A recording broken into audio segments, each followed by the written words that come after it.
Assalamualaikum warahmatullahi wabarakatuh. Salam sejahtera untuk yang beragama lain. Perkenalkan, saya Putri Ramadina dari UPJJ Bandar Lampung Universitas Terbuka dengan NIM 0437599268. Di sini saya akan membuat tugas praktik peradilan perdata. Saya akan berperan sebagai kuasa hukum penggugat dalam kasus Wan Prestasi Perjanjian Jual Beli Tanah. Mari kita mulai simulasinya.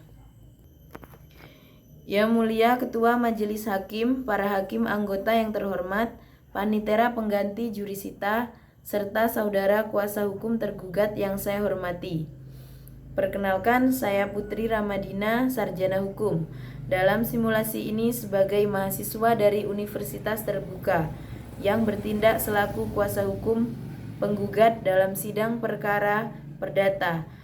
Ini saya hadir di sini untuk dan atas nama penggugat yaitu Tuan Andi berdasarkan surat kuasa khusus tertanggal 6 Oktober 2025.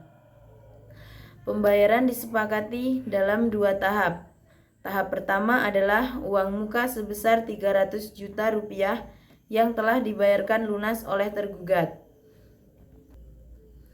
Tahap kedua adalah pelunasan sisa pembayaran sebesar 700 juta rupiah yang jatuh tempo pada tanggal 15 April 2023. Namun, hingga saat ini tergugat belum juga melunasi sisa pembayaran tersebut.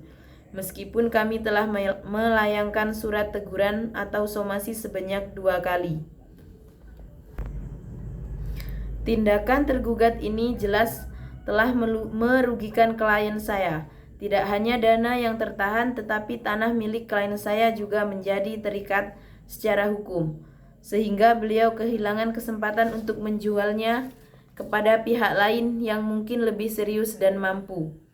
Yang mulia Majelis Hakim, dengan ini izinkan saya untuk membacakan surat gugatan kami. Surat gugatan Wan Prestasi yang bertanda tangan di bawah ini, nama Putri Ramadina, alamat Tanjung Raja Sakti, Jalan Pangeran Sampurna 001, pekerjaan advokat. Dalam hal ini bertindak sebagai kuasa hukum berdasarkan surat kuasa khusus. Dalam hal ini bertindak untuk dan atas nama Tuan Andi beralamat di Jalan Cisarua nomor 50, Kecamatan Cisarua, Bogor. Pekerjaan wira swasta disebut sebagai penggugat. Melawan Tuan Budi beralamat di Jalan Raya Bogor, pekerjaan wira swasta. Selanjutnya disebut tergugat. Adapun duduk perkara atau posita gugatan ini adalah sebagai berikut.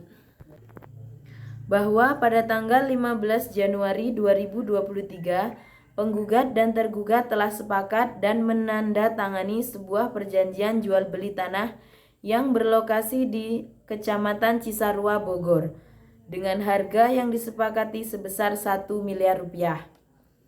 Bahwa dalam perjanjian tersebut disepakati pembayaran akan dilakukan dalam 2 tahap.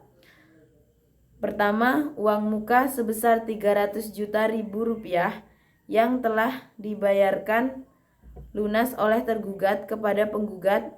Berdasarkan hal-hal tersebut di atas, kami memohon kepada Majelis Hakim yang terhormat untuk memberikan putusan sebagai berikut. Dalam petitum kami, primer pertama, mengabulkan gugatan penggugat untuk seluruhnya. Kedua, menyatakan secara hukum bahwa tergugat telah melakukan wan prestasi. Ketiga, menghukum tergugat untuk membayar ganti rugi sebesar 200 juta rupiah kepada penggugat. Keempat, menyatakan uang muka sebesar 300 juta rupiah yang telah dibayarkan menjadi hangus sebagai denda kelalaian tergugat. Kelima, menghukum tergugat untuk membayar seluruh biaya yang timbul dalam perkara ini. Subsidiar, apabila Majelis Hakim berpendapat lain, kami memohon putusan yang seadil-adilnya atau ex aequo et bono. Sekarang kita maju ke tahap selanjutnya. Setelah tergugat membacakan jawabannya, di mana mereka mengklaim punya itikat baik dan beralasan adanya kendala pinjaman bank, Kini giliran kami untuk menyampaikan replik atau tanggapan atas jawaban tersebut. Yang Mulia Majelis Hakim, setelah mendengar jawaban dari pihak tergugat, izinkan saya untuk membacakan replik kami. Surat replik kami selaku kuasa hukum penggugat. Dengan ini membantah secara tegas seluruh dalil yang disampaikan oleh tergugat dalam surat jawabannya, kecuali hal-hal yang secara eksplisit kami akui kebenarannya. Pertama, mengenai dalil tergugat tentang latar belakang perjanjian kami, ditegaskan bahwa dalam klausul perjanjian jual beli sangat jelas dan tidak bersyarat. Tidak ada satu pasal pun yang menyebutkan bahwa pelunasan pembayaran tergantung pada persetujuan pinjaman dari bank. Dari pihak tergugat itu adalah risiko bisnis yang sepenuhnya menjadi tanggung jawab tergugat. Kedua, mengenai bantahan tergugat terhadap tuduhan Wan Prestasi, dalil itikat baik yang mereka sampaikan sama sekali tidak terbukti. Jika memang beritikat baik, mengapa somasi resmi yang kami kirimkan sebanyak 2 kali tidak pernah ditanggapi secara patut? Mengabaikan somasi adalah bukti nyata ketidakadaan itikat baik. Argumen ini kami dukung oleh jurisprudensi Mahkamah Agung dalam putusan nomor 1245 KPDT 2018. Ketiga, tentang bantahan kerugian dalil tergugat bahwa penggugat seharusnya membatalkan perjanjian secara sepihak adalah keliru. Pasal 1266 KUH Perdata memberikan hak kepada kami untuk menuntut pemenuhan janji disertai ganti rugi, bukan kewajiban untuk membatalkannya. Kerugian yang kami alami adalah nyata, yaitu hilangnya kesempatan atau opportunity cost sebesar 100 juta rupiah dari calon pembeli lain, ditambah biaya perawatan tanah sebesar 15 juta rupiah. Keempat, mengenai somasi respon lisan yang diklaim tergugat tidak memiliki kekuatan hukum yang sama dengan tanggapan tertulis atau somasi resmi. Pengabaian terhadap surat resmi menunjukkan sikap tidak serius dari tergugat. Kelima, uang muka yang telah dibayarkan tidak serta-merta menghapus status Wan Prestasi. Itu adalah bagian dari pelaksanaan perjanjian, bukan jaminan untuk boleh melanggar sisa kewajiban. Dengan demikian kami menolak seluruh dalil jawaban tergugat dan tetap pada gugatan awal kami, petitum kami yang sama, yaitu memohon majelis hakim mengabulkan gugatan kami seluruhnya. Selanjutnya kita masuk ke tahap duplik, di mana tergugat menanggapi replik kita. Dalam simulasi ini saya akan langsung merespon poin-poin yang mungkin mereka sampaikan dalam dupliknya. Untuk memperkuat argumen kita, Yang Mulia Majelis Hakim, atas duplik yang baru saja disampaikan oleh kuasa hukum tergugat, kami ingin menegaskan kembali kami menolak seluruh dalil duplik tersebut. Tergugat mencoba berlindung di balik alasan force majeure atau keadaan kahar karena kesulitan keuangan dan masalah perbankan. Dalil ini tidak dapat diterima. Jurisprudensi Mahkamah Agung dalam putusan nomor 567 KPDT 2020 secara jelas menyatakan bahwa kesulitan keuangan pribadi atau kegagalan mendapatkan pinjaman bank tidak dapat dikategorikan sebagai force majeure. Tergugat sebagai pembeli mengklaim komunikasi lisan yang mereka sampaikan dalam hukum perdata, terutama perjanjian sepenting jual beli tanah, komunikasi tertulis adalah acuannya. Bukti percakapan WhatsApp yang mereka ajukan tidak pernah relevan karena terjadi jauh setelah tanggal jatuh tempo pelunasan. Itu hanya upaya mencari-cari alasan setelah Wan Prestasi terjadi, bukan bukti itikat baik sebelum atau saat jatuh tempo kerugian yang kami dalilkan memiliki hubungan sebab akibat yang langsung dengan Wan Prestasi tergugat. Jika mereka melunasi tepat waktu, klien kami tidak akan kehilangan kesempatan untuk menjual kepada pihak ketiga dan tidak perlu mengeluarkan biaya tambahan. Oleh karena itu kami tetap pada petitum awal kami. Sekarang tibalah saat yang krusial, yaitu tahap pembuktian. Di sini kata-kata saja tidak cukup, kita harus menyajikan bukti-bukti yang kuat. Yang Mulia Majelis Hakim, izinkan saya untuk mengajukan bukti-bukti surat kami. Dalam perkara ini, dasar hukum pengajuan bukti kami adalah pasal 1865 KUH Perdata yang menyatakan bahwa setiap orang yang mendalilkan sesuatu hak diwajibkan untuk membuktikan adanya hak tersebut. Berikut adalah daftar bukti yang kami ajukan. Kami beri tanda bukti. P. Bukti. Bukti P1, satu rangkap salinan perjanjian jual beli tanah tertanggal 15 Januari 2023. Bukti ini menunjukkan adanya hubungan hukum dan kesepakatan yang sah antara penggugat dan tergugat.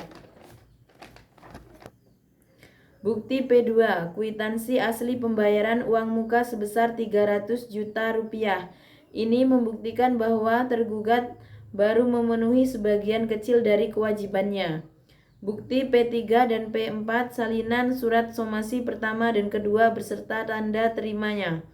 Ini membuktikan itikat baik kami untuk menyelesaikan masalah di luar pengadilan, yang sayangnya diabaikan oleh tergugat. Bukti P5, rekening koran milik penggugat yang menunjukkan tidak adanya transfer dana dari tergugat. Pada atau setelah jatuh tempo, ini membuktikan secara faktual bahwa pelunasan tidak pernah terjadi. Bukti P6, surat penawaran dari pihak ketiga yang tertarik membeli tanah tersebut untuk membuktikan kerugian berupa opportunity cost yang kami derita. Bukti 7, kwitansi biaya pemeliharaan tanah selama masa sengketa. Ini membuktikan kerugian material tambahan. Seluruh bukti ini yang mulia secara konsisten mendukung dalil kami bahwa tergugat telah melakukan wan prestasi, menyebabkan kerugian nyata bagi klien kami, dan sekaligus membantah seluruh dalil pembelaan tergugat. Permohonan kami tetap sama, yaitu agar majelis hakim menyatakan tergugat telah wan prestasi dan menghukumnya untuk membayar ganti rugi. Akhirnya kita sampai pada akhir sebelum putusan, yaitu penyampaian kesimpulan. Yang mulia majelis hakim yang kami muliakan, setelah melalui seluruh rangkaian persidangan, izinkan kami menyampaikan kesimpulan akhir berdasarkan fakta-fakta persidangan dan bukti-bukti yang telah kami ajukan. Terbukti secara sah dan meyakinkan bahwa 1. Telah ada perjanjian jual beli yang sah dan mengikat antara penggugat dan tergugat. 2. Tergugat telah melakukan wan prestasi dengan tidak melunasi sisa pembayaran sebesar 700 juta rupiah pada tanggal yang telah disepakati. Ketiga, seluruh alasan yang dikemukakan tergugat termasuk masalah pinjaman bank tidak berdasar secara hukum dan tidak dapat menghapuskan kewajibannya. Keempat, akibat wan prestasi tersebut penggugat menderita kerugian yang nyata, terdiri dari sisa pembayaran pokok 700 juta rupiah, kerugian material dan biaya lainnya sebesar 200 juta rupiah, sehingga totalnya menjadi 900 juta rupiah. Oleh karena itu, dalam petitum kesimpulan ini kami memohon agar majelis hakim mengabulkan gugatan kami seluruhnya, menghukum tergugat untuk membayar total ganti rugi tersebut. Menyatakan putusan ini dapat dilaksanakan terlebih dahulu, meskipun ada upaya hukum banding atau kasasi, dan membebankan seluruh biaya perkara kepada tergugat. Demikian kesimpulan ini kami sampaikan. Atas perhatian dan kearifan yang mulia majelis hakim, kami ucapkan terima kasih. Itulah tadi simulasi lengkap persidangan perdata dari sudut pandang kuasa hukum penggugat. Semoga video ini memberikan gambaran-gambaran yang jelas dan manfaat bagi kita semua. Akhir kata, saya Putri Ramadina pamit undur diri. Saya akhiri, billahi taufik wal hidayah. Wassalamualaikum warahmatullahi wabarakatuh.